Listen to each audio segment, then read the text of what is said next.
This episode of the Lawyers Hip Hop Happy Hour is sponsored by the law offices of Alfred Guillaume III, a boutique criminal defense firm located in Washington, D.C. The firm specializes in defending federal criminal cases. You can learn more about the firm by visiting our website at guillaumelaw.com. That's GUILLAUME law.com. Welcome to part 2 of my interview with Dr. Ray Crawford. Husband, father, poet, and of course hip-hop lover are just a few of the words that I would use to describe Ray. Ray has the unique distinction of being born in August 1973, a mere 10 days after the birth of hip-hop in the Bronx in New York City. From LL Cool J's Radio to J. Cole's Forest Hills, Ray has remained faithful to one of his first true loves. As far as interviews go, this one really was special. Ray brought so much positive energy to the studio, it was absolutely infectious. And what can I say? The man knows his hip-hop. Hope you enjoy, and I'll catch you on the B-side. Welcome back to the Lawyers Hip Hop Happy Hour. I'm so glad to be joined by my friend, Dr. Ray Crawford, hip-hop enthusiast, lover, advocate, all of the above. And before we even get started, if you're watching this podcast, you know that this man is wearing a camo Yankees hat. He making a statement from the from the get-go. Yeah, from the get-go. And I'm not mad at him. Dr. Crawford, Ray, it's so good to see you again, man, to have you back on here to talk about this hip-hop culture, this American gem that we have in this country. Definitely. And before we even get to talking, I want to shout you out because this is your 50th year of existence on planet Earth. 50th year, man. 50th year has been a good, another revolution around the sun. And, you know, hip hop started 50 years ago. 50 years ago, man. In You're August, blessed. Cool Herc, two Okay. turntables. Oh, wait. Shout it out. A week away from my birthday. So my birthday was August 21st. August 21st they say in the building. The first time he spun the turntables was a week before. And then my favorite artist, Nas, was born in September, right after me. And so I think it's a beautiful year. It's a beautiful time to be talking about hip hop. It's an American byproduct of the situation of our people in this space and finding voice for themselves, right? Like through drums, which are authentic to who we are from the continent, man. So I think it's an interesting phenomenon, that of hip hop, and where it's going. You know, we can have debate about if that's where we want to see it head, but where it started, right? We're gonna talk current and past. Want to shout out your birthday, August 21st. I got a couple of people special in my life that were born on that day. So shout out, that's a cool day, August 21st. Yeah. Man, 50 years old. Right when hip hop was being created, you were coming out of the womb and soaking it all in. I love it. Yeah, I mean, I came a little bit after you, not that much, but a little bit later. Yeah, man. For me, you know, people will say if they know me, I live my life through a soundtrack. So anytime I reflect on things from the history, I think about what music was playing, right?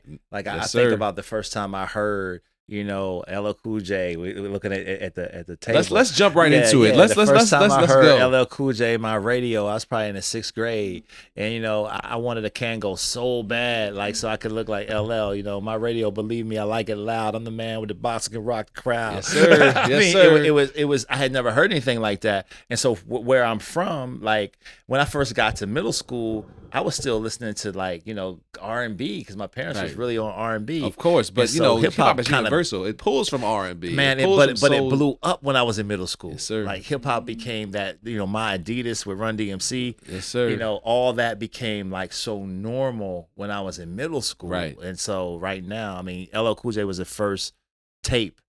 Okay, so we have a lot to unpack. We are sitting here in the studio in Washington D.C. where we tape our episodes, and as many of our listeners know, I have a stack of vinyl records that I bring in. Some are constantly changing, updating, but there's some staples here.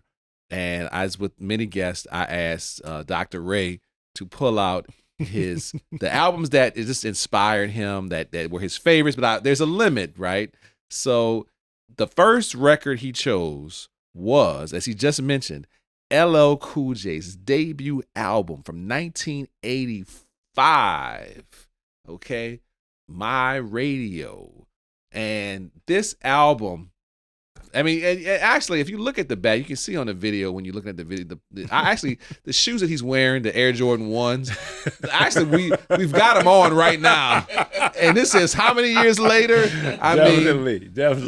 We're at the end of 2023. By the time you hear this episode, it'll be sometime in 2024. And how many years later, we're still rocking the same thing. And strong. Yeah. Okay. LL Cool J, when he wore that outfit back in 85, was when this record was released, had no idea that I'm sure that we would be sitting here 50 years later talking about his style, right? Or maybe he did. I don't know. Shout out to LL Cool J, man. Shout out to Todd James, one of the greatest to ever do it, one of Queen's finest. Ladies love. The ladies love Cool J. Shout out my main man, LL Cool J, in the building. But this is a great album.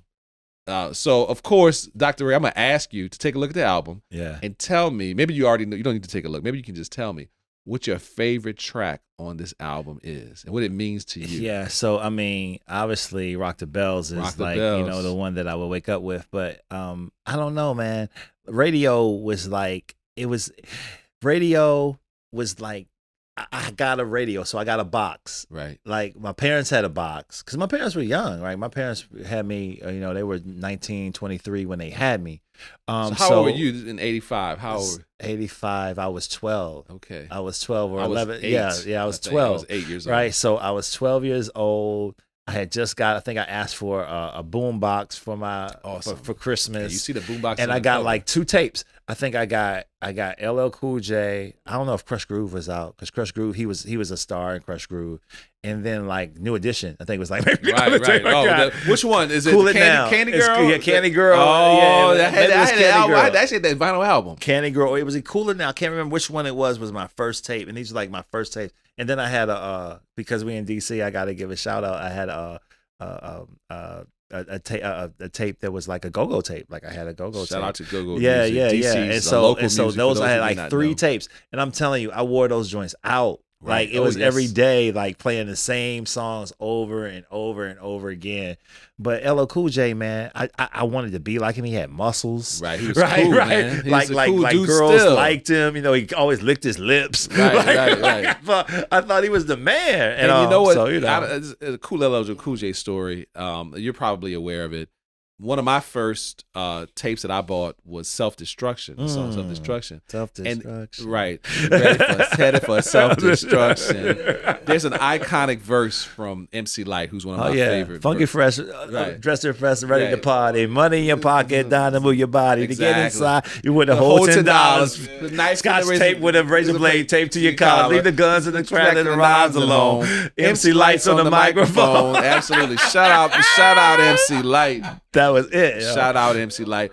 But that's probably her most, I like Cha Cha Cha. So that's my favorite MC Lyte. Light as a Rock was my thing. Right. Oh, Light as a Rock is great. And Paper Thin is also right. Georgie Porgy. Right, yeah. And that was later. That was later on. That's later. That's much later. I mean, you can cha-cha-cha to the Mardi Gras. I'm the dopest female that you heard thus far. And I do get better. The voice gets wetter. Nobody gets hurt. As long as you let her do her thing. With an 89 swing. That's dopeness, I write a guaranteed delight. To the hip-hop maniac, the uptown brainiac, the full effect MC Lyte is back. That's it. And better than before, as if that was possible. My competition, you find them in the hospital. Visiting time, I think it's on a Sunday. Well, I'm going to stop right there, okay? That's it. Shout out MC Lyte.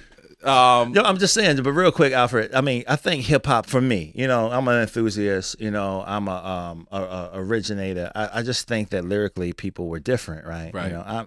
I'm old. This is when you know your not age, old, brother. This is when you know your age. When I'm like that young hip hop don't sound like. You know what? No, but look, of the albums you chose a current artist. So we can we'll get into that. Go ahead. What are you gonna say? I just think that from a lyrical standpoint, because I have children and all that now, wordplay is important to me. And so when we were growing up, there wasn't a lot of curse words, a lot of negative in early hip hop. Right. People were spinning wordplay. They were using. I feel like people had a thesaurus in their back pocket. LL Cool J it's amazing when you think about it. He's one of the best to ever do it. ever do it, and there was not a lot of cursing or any of this negative I don't know stuff. that LL Cool J ever cursed. Actually, yeah. I can't think of a song on top of my head where he cursed. Yeah, and so that piece to me just shows a different grasp of the vernacular, right? Right. Like, so everybody's not saying these big people words that are killing the youth's consciousness on how they can use the vocabulary of the English language. And so that's the piece to me that makes hip hop of old a stronger vehicle than what we have today. It's just my own thought. You know, that's a great point. And as I sit here and pervade the table, and I asked you to choose 7 records. I said 6 hip hop and 1 non-hip hop record. All the artists that you chose, I'm just now realizing this.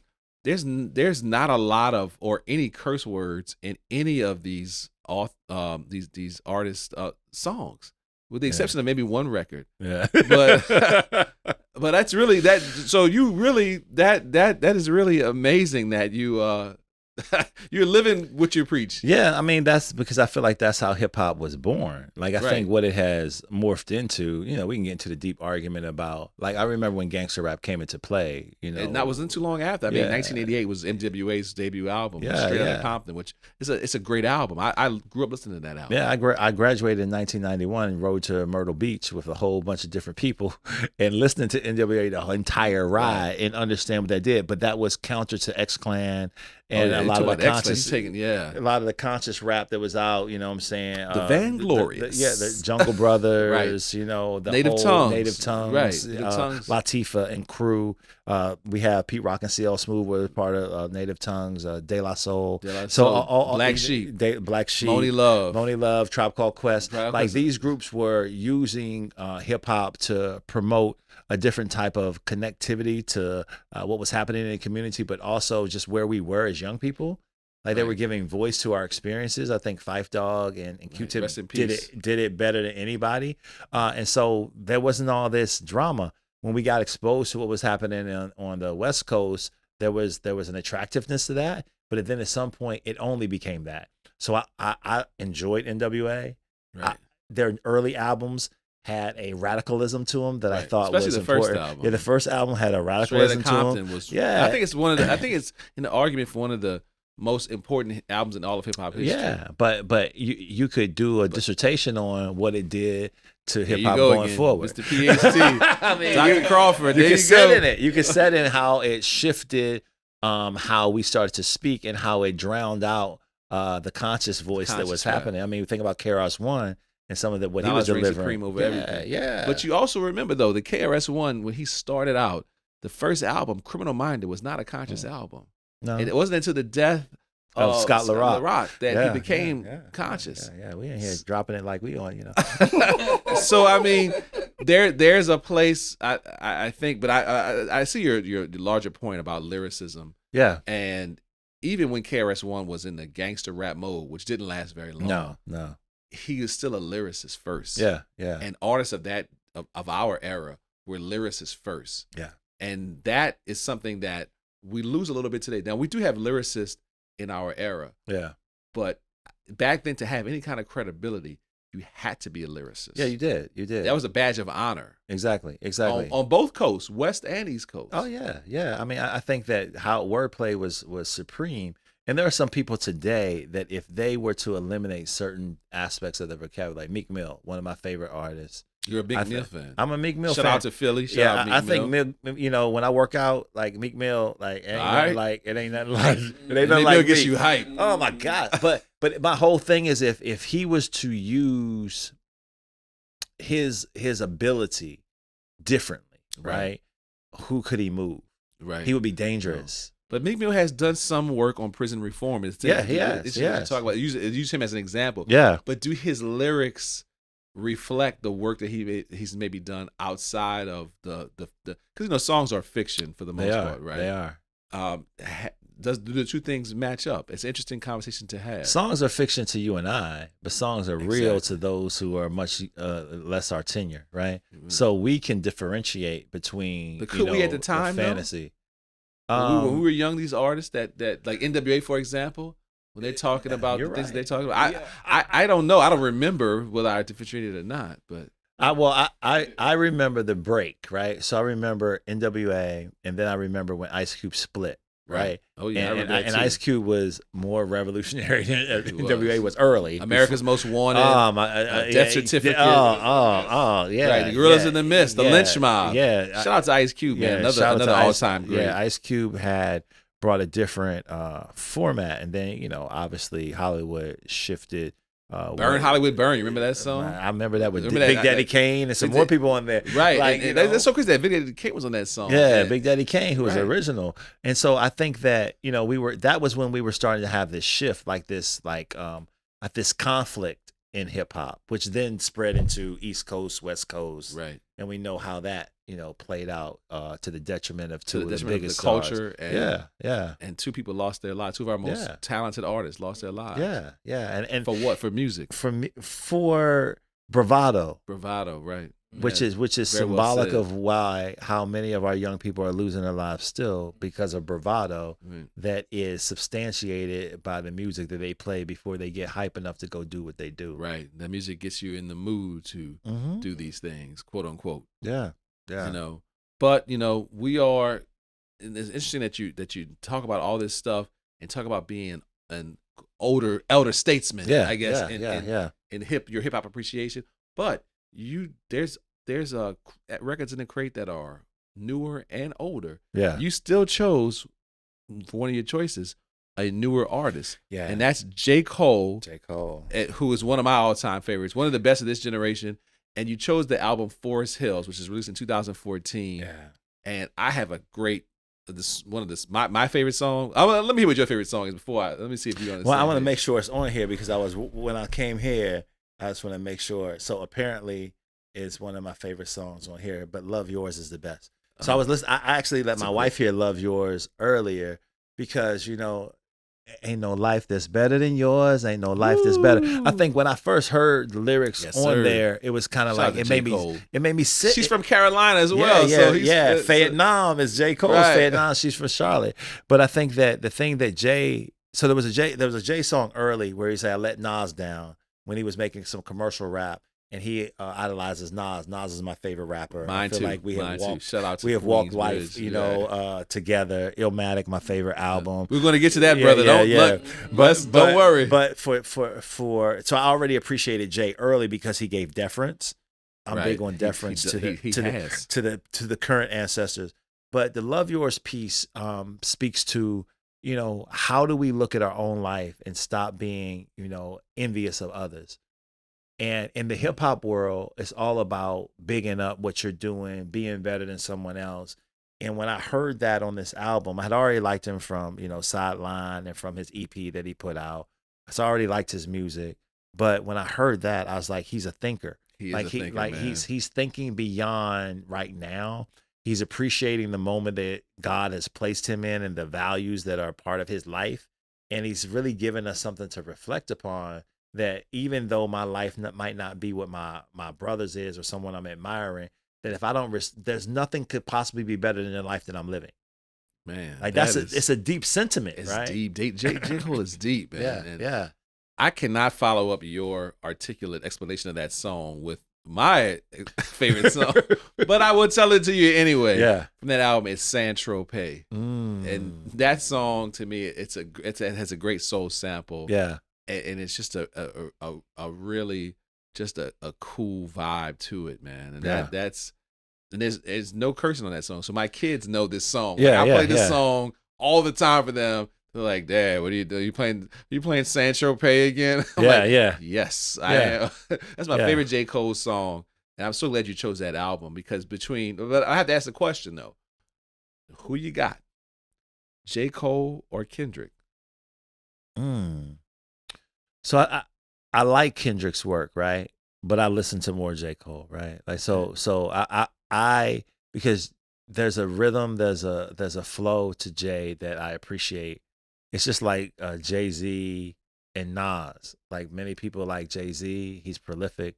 But I like Nas because of the stories. And you know what? Nas might be more prolific at this point. He's had in the last couple of years, he's had like 6 albums. Yeah, he put out 6. Right before his birthday. That was purposeful. Right. That was purposeful. But yeah, so I think for me, it's an ear thing.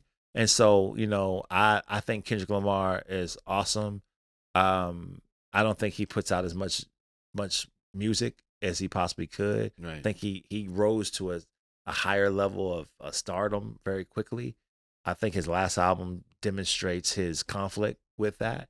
And I like album. There's pieces I like, there's pieces that I don't. It was very different for me. Yeah, but I really love art, right? So I love, I'm a theater guy, so I love the theater of it. I love art. I love music, and I love. He's a poet too. He's a poet. So some of it, as are you. Yeah, some of it is not. It's not for just listening. It's just for like digesting. Right. And so I love that about Kendrick. But from what I'm listening to on a regular basis, you're a J. Cole. I'm a J. Cole guy. J. Cole, I mean, my son is a J. Cole guy. All right. Shout out J. Cole, man. Yeah, Fayetteville, North Carolina. Yeah. That can't argue with that. And I'm a Kendrick guy for the record, but I love J. Cole. Yeah. They let me, both of them though, allow me to know that hip hop is not in bad hands. It's not. Because there's some other people that. Right, it's not. I would definitely X off the list. They're holding us down. They are holding us down and doing us proud and still going strong. Mm-hmm. And you mentioned, we're going to get to it, man. You mentioned Nas. You mentioned him as being your favorite rapper. He's mine as well. Yeah. We have the album that you chose. Of course, you had to choose it. Yeah, it's the only album that got 5 stars in the source off the break, This exactly 5 mics. Five mics. We've had a couple of drinks. It's all good. But you know what? I mean, this to me, I always say that this album, Illmatic, released in 1994, is the perfect album. There's literally not a song that is not perfect. It is it's like I often call Thriller. There's been a perfect album, the perfect album, and Nas's Illmatic is one of those. Perfect albums. You can listen all the way through. That's how I even judge an album sometimes if I don't have to skip anything. Right, and I skip a lot lately. But back everything that's on the table, there was not really a lot of skips. There's no skips. In our era, we didn't skip. And I'm going to ask you to take a look and just tell me. And I'm going to tell you what mine is. Your favorite song on this album. Oh, it's the first song, right? New York State of Mind? Yeah. No. It's the song he and AZ. Oh, that's my song too. Life and Actuality. Life's a bitch. Status becomes no status. Life's a bitch. And then you die. That's why we get high. It's the rhyme play and the fact that he allowed AZ to go first. And AZ's verse is probably better than Nas's verse. It definitely is better than Nas. AZ. Shout out to AZ, man. AZ is one of the most underrated artists in hip hop history. Yeah, that's alone, Nas's guy. Yeah, that alone was demonstrative of something. Because you know why? Nas is confident in his ability, and it was like he was trying to pull the whole neighborhood with it. Right, he would let his man shine, and that's the mark of a true professional. Yeah, but everything on here, man. Memory Lane. World is yours. It ain't hard to tell. Right. It ain't hard to tell. Yeah, Halftime. Oh man. I mean, I remember when I heard this. I was on Monument Avenue in the basement of my best friend's, basement apartment with him and his boy that he was living with. We had formerly been roommates. Now he was roommates with somebody else. Had my own spot. I went to their spot. I got there that night for whatever after I got off work at UPS. Right. UPS, man. Shout out to UPS, man. My uncle used to work for UPS for many years. Yeah. 4 hours a night. I got a nice little check for that. I come in dusty, dirty. I sit down like, what's good for the evening? What we doing? I got a bag that I'm going to wash up at their spot and get in there. And they like, yo, we just got this today. And they put it in the deck and they play it. And I'm like, oh, wow. Yeah. What is this? It's Illmatic. What is this? It's Illmatic. We sitting here like trying to digesting what's happening. And I mean, life is a soundtrack. And so hip hop has been a soundtrack for me, throughout life, man. It's been crazy. Yeah, that Nas, I mean, and honestly, it was written. The second album is also in the conversation for one of the best albums ever. I mean, his sophomore effort, Ain't That White Star. Right, Ain't That White Star. Yeah, the Black Girl Lost, which is a great song with a great Stephanie Mills sample. The sample is from Starlight. See, I love when people know their music. That's not often, right? Let me tell you something. I love Stephanie Mills. I think Stephanie Mills has one of the greatest voices in the history of voices. She's up there with Whitney Houston. She doesn't get the same kind of respect. No, Shout out to Stephanie Mills. Shout out. She was on The Wiz. She was the Broadway production of The Wiz. The original production of The Wiz. Right. Yeah. And her rendition of the song "Home" is amazing. If you heard Diana Ross and you put hers beside the Diana Ross one, exactly. and I love Diana Ross. Diana Ross had marketing, programming, Motown. Stephanie Mills. Shout out to my sister Stephanie Mills, and shout out to Nas for sampling her song "Starlight" on Black Girl Lost, which is my favorite song from that album. Yeah. So we're in good. I'm in good company right now. Nah. Nas. I mean, I think that for me, it was when hip hop was kind of just shifting too. So hip hop had been a fun experience prior to kind of Nas, Biggie, some of the different people that came out in the 90s. And it was starting to become something that was more of a storytelling about what was really going on in the neighborhoods and really giving, deference to people's life story, what they were witnessing. Now, it was borderline, arguably, with gangster rap, but I always will give deference to New York. Like, I feel like... Well, you got a Yankees hat on. And shout out to the BX Bronx, and on the side, down. it's 50 years of hip-hop is on the side. Someone gave me this for my birthday, like, recently, right? So, there's a rationale for the hat, too. But I think that New York is where hip-hop, for me, it's where I'm it biased. Began. It's where it began. It's where it began. And it's different. We have love, for all of hip-hop from the South, from the West, from the Midwest, but it started in New York. We have to pay deference to New York. My ear was trained by New York MCs. By the gods, man. Like, that's, Shout out to the Bronx. Shout out to D. Clooney. Shout out to Elaine Felice, my BX Boogie Down buddies. Awesome. And we will transition now to your next New York album, which is, I told you when you picked it, it's my favorite album from De La Soul as well. And if you folks cannot guess what it is Stakes is High, released in 1996. My favorite De La album. And it starts off with the iconic line, which was actually from Brown Sugar, the movie Brown Sugar, which I love. Took a bit of a take on it. Like, when did you first fall in love with hip hop from the movie?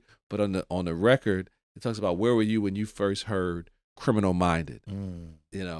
I was, and it, insert where you were. Yeah. This album is 5-star. Okay, yeah, it is. I love it.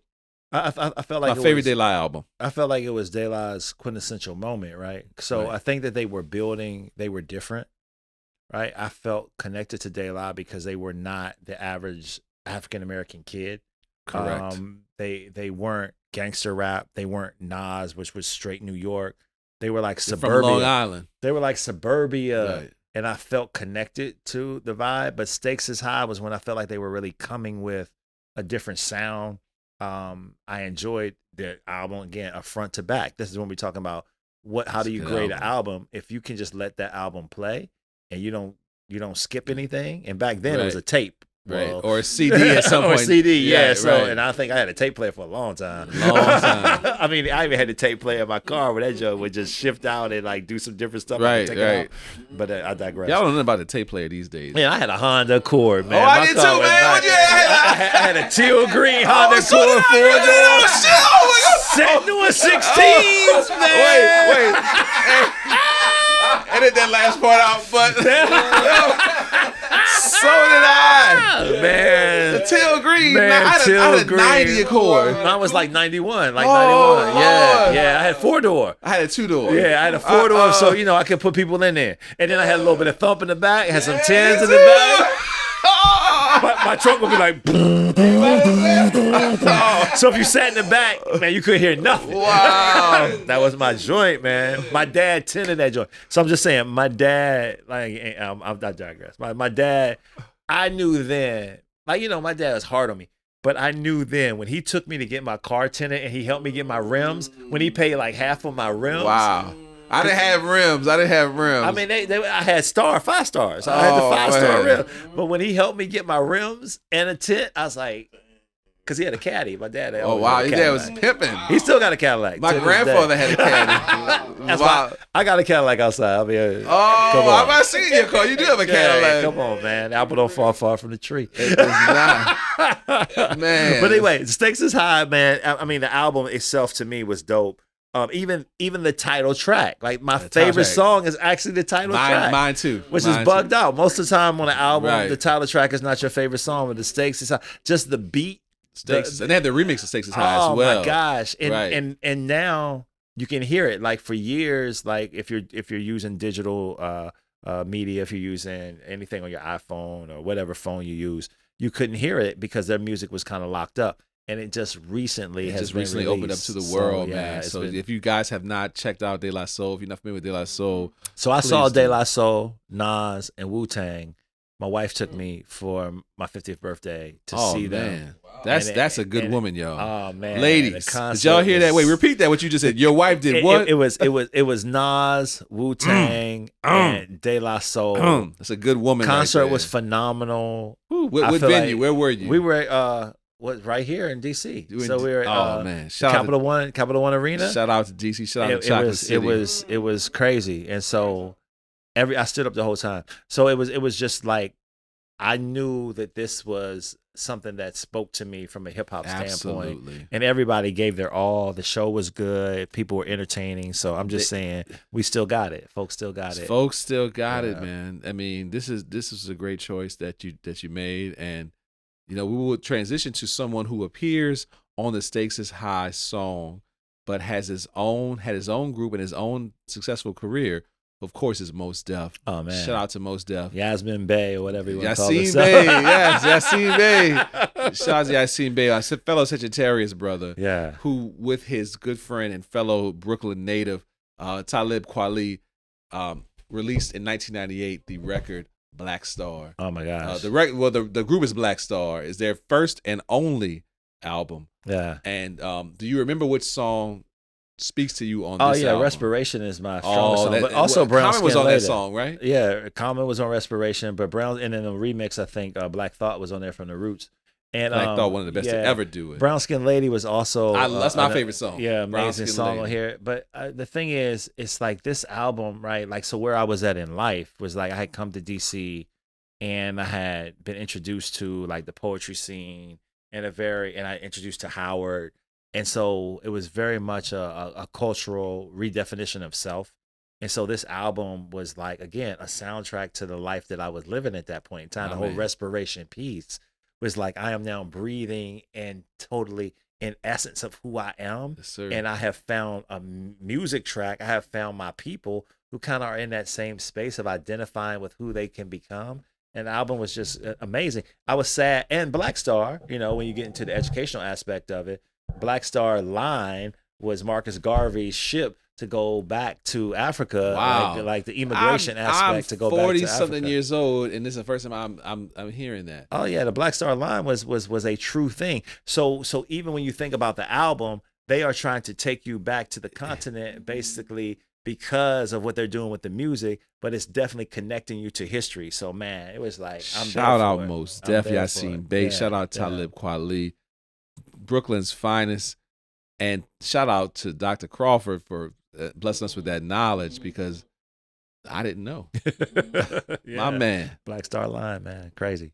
So I also asked you to pick out 2 albums that were not hip hop. Oh man. And you chose, there's a plenty selection of albums, and you chose 2 of my favorite people of all time. And the first is someone who people, I'm sure, I hope they know who she is. Yeah. But she's one of my personal favorites, and of course yours because you chose the album. Mm-hmm. Sade, and her album Promise. I don't quite remember the year. I want to say 86, but I might be wrong on that. But Sade is one of my all-time favorite artists, and I just refreshed my memory as to which is my favorite song on the album. I'm gonna pass the album to you, and you can tell me what yours is. Sade Adu. I think her thing is Adu. Sade Adu. She's alone. She's Nigerian and English. In maybe. English or something to that effect. Sweetest Taboo. Oh, right? you said it, brother. Yes. I mean, it's there you go. Like, I mean, Sade is the epitome of beauty, right? Beauty, and just I don't know, like everybody, like, you know, back when I was a kid, or when this came out, so 80, 88, 89, I'm like high school. And so one thing that, you know, cats commonly do is had a top 5. So right. So, you know, she was in the top 5. You know, I'm married. I love my wife, Melissa Crawford. Big shout. But you know, when you're in high school, you have a top 5. Right. Who are the most? You gotta know you're in high school, most right? beautiful. Yeah. So it's okay. It's okay yeah. for you So to say who are the that. most beautiful? And Sade was always like kind of the top. And it wasn't simply like just her looks, because obviously she's a beautiful woman, but the way she sang, the alluring aspect of her character when you would watch videos. This is when videos were, right. You know, Friday night, you looking for, you know, music box, or we had video, Video Soul Connection, I think, here, or right, the VH on the VH1. VH1 had the R&B joints. Yeah, well, so you know, absolutely. As if you had cable. So right. You know, I'm waiting for CBS to, you know, give me some Video Soul.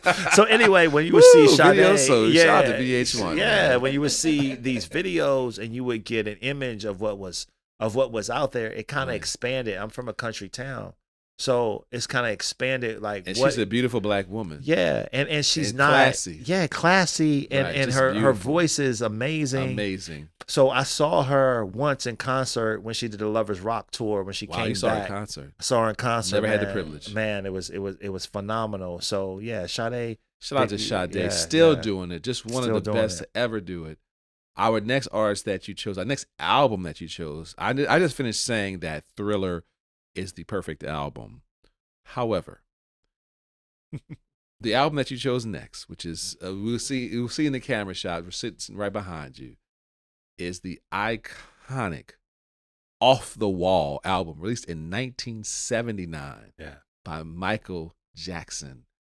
Is a very close. It also is a perfect album in my opinion. Yeah, and it's an all-time great album.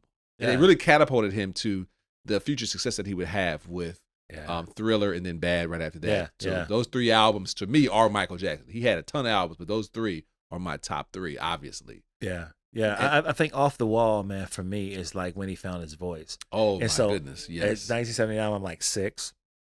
And so, hey, you man, know, I was 2. He had moved away from, you know, I used to watch the cartoons with the Jackson 5. I watched it too, but later on in life. And all that, right? So I'm in that era. And so 1979 is when he's like getting his voice. So I'm about to go into like, I'm in elementary school or what have you.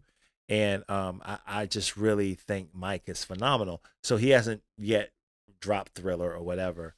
But, you know, I remember there's a video. I can't remember the video where it's like electric lights in the video. I think that's Rock With You. Rock With You. That's my favorite. Yeah. And so he's just jamming like and Rock With You in the video, and it's just like it's a very simple, very low budget video. But it's like, who is this guy, man? Like I feel it's like not little Michael Jackson anymore. Nah, man. I feel like that was when he catapulted to your point into his own space, and he developed his own voice, and he was on his own. Like Thriller is obviously a better album altogether from start to finish. Quincy Jones production. Man, let me tell you something though. Off the Wall is pretty close though. Off the Wall is because it didn't have the pageantry of Thriller, right? Like it didn't have the budget of Thriller.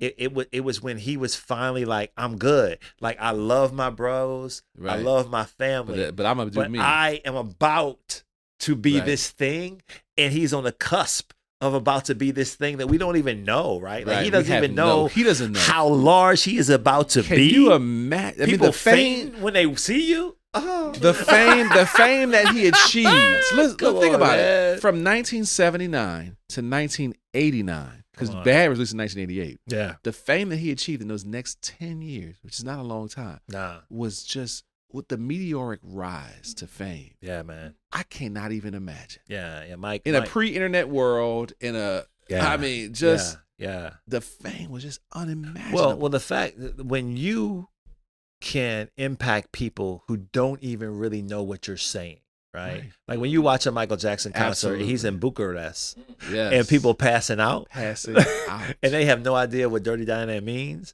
but they feel in the spirit of what you're talking about. You're on a whole different level, and it's like to impact people at that level. And then how he shifted into making it about, you know, man in the mirror and saving children and the resources he put out there. obviously there's all kinds of stories around that circulate around Mike, but he's a hero in our community, and so for me, that's where he stayed. Yeah, and as well said, and his art is to date. I believe Thriller is still the greatest selling album of all time. Yeah. It's the perfect album. And one note, he created the video. He created the movie video that MTV lives off of. Yes. Michael Jackson. MTV is catapulted to success because of Michael Jackson. Because of Michael Jackson. And I want to just say the last note about Thriller and the thing that I've been talking about. This is your 50th year. I'm a few years behind you. I'll be there soon. But Quincy Jones, who is one of our great American heroes, he produced Thriller at 50. The reason I even know Quincy Jones from growing up is associated him with that album and with Michael Jackson. He'd been around for a long time. I know that now as a grown man. But the fact is, it's so inspirational to me. It's never too late. At 50 years old is when he produced Thriller. And that is, to me, remarkable. Yeah. And it just goes to show you just keep, like to your point earlier about talking about working hard and never giving up. Quincy Jones got Thriller at 50. Let that sink in, man, for a second. Man, no, I mean, so life is to be lived to the fullest, right? We pour into our children, we pour into our families, and we have to at some point exercise discernment around ourselves. I mean, even being here tonight discussing life, politics, hip hop, all that is something that was in your spirit, right? Absolutely. Where that goes is where God takes it. And so I think that we don't know the plans that he has for us. We just know that their plans have been ordained, right? And that we will prosper in those spaces. And so we continue to just kind of be. And if we're creating our being and our beingness in a space that is pure and that is trying to do, the good things for people, then there's going to be edifying results from that, man. That's what I believe. So, well said, my brother. As we close out, I want to save one of the best records for last. One of my favorite songs of all time. I'm not going to say what it is. I'm going to let you look at the record first and say. Very obvious on this but one. Yes, I know I'm very obvious.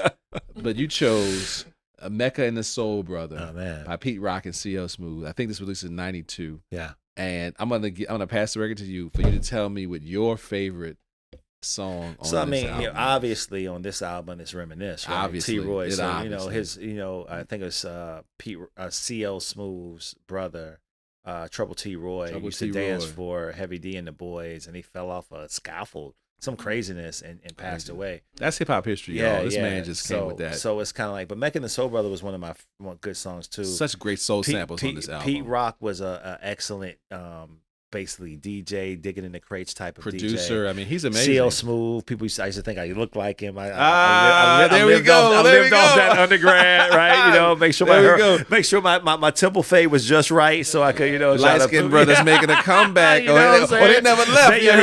That was in the era of L.B. Shore and Christopher Williams. This man is L.B. Shore, Christopher Williams, and CL Smooth all in one. But the song, he's married, ladies, so let's keep it.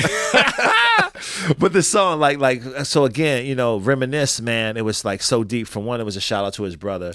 It was also an ode to his mom and his grandpops and how life had been, and just growing up in a space and understanding who you were, being proud of your family, being proud of the affiliations that you made in the neighborhood. And it resonated. It just resonated from where I was from. And so, I mean, and then just to reminisce on what was, understanding, obviously when I heard this, when it was really playing on rotation, heavy rotation, like I gotta say this. So I used to live with a bunch of dudes, and we had a 3-bedroom apartment, and it was 5 of us that lived together, and then one random cat. So shout out to that random cat. Hopefully you don't know who you are, brother, because you just got called out. Matt. I don't know how he got there, but he was mad cool. Don't call out the brother's name. Matt, I know when he looked up that day, he came into the room. He's like, "What have I come into?" Because all of us knew each other. But regardless, we used to have battles, right? So we'd have battles. We had two two boxes, like two little things that you play tapes on, and you would have to do 5 songs. And so your 5 songs was your challenge, right? You've been doing this a long time, on a regular basis, I would pay something from this. You play your tape, right? So you got to get your tape to the right spot in your back room before you come and put it on the challenge. This is hip hop at its finest. Then you play your 5 minutes real hip hop because you got to mix your joint. Like when your one song is playing out, you got to hit the other thing and play the other song. So hip hop culture is real. Don't let anybody tell you it's not. Anyway, Pete Rock and CL Smooth used to always be in my rotation. That with 5 Minutes of Funk by Houdini, but that's a whole different. Oh wow, you really taking it back, man. So that was always in my heavy rotation. But the Reminisce was one of the things that made me think about home when I was away from home. Made me think about people I had left, and also the things that I was trying to do with my life. And there's always a struggle when you have left a space that you know you're not gonna go back to. Right. Like for many of us, we have all been there. We're not going back to that. And our children one day will potentially have that same issue. That's something we're gonna have to deal with. Yeah. You want to be. You don't want to be better than your space. You want to be bigger than your space. You want to be. You know that where you have been can't contain what you want to become. Man. And so this song gave me license to set in the space I wanted to be in, but also to be comfortable with reminiscing about where I had come from. So, wordsmith, educator, husband, and father, Dr. Ray Crawford. Thank you so much for coming, my brother. It's been enjoyable, brother. It's been enjoyable. True hip hop fan. If you listen to this interview, you know that this man is who he is. And I'm so blessed and happy and glad that he came to bless us with his knowledge. Hey, man, it's been enjoyable. Thank you, my brother. Yeah. Iron sharpens iron. Oh. And on that note, thank you for listening to the Lawyers Hip Hop Happy Hour. We'll catch you on the B-side. We love y'all. We appreciate your support. Thank you, Ray. Appreciate you coming in, my brother. Word. And we'll see you next time. Thank you for listening to this episode of the Lawyers Hip Hop Happy Hour. Please subscribe to this podcast. It's available everywhere, including Apple, Spotify, and Amazon. New episodes are released on the 12th of each month, and if you'd like to see the video version of any interview, they can be found on my YouTube page at the Lawyers Hip Hop Happy Hour. Thank you for your support, and I'll catch you on the B-side.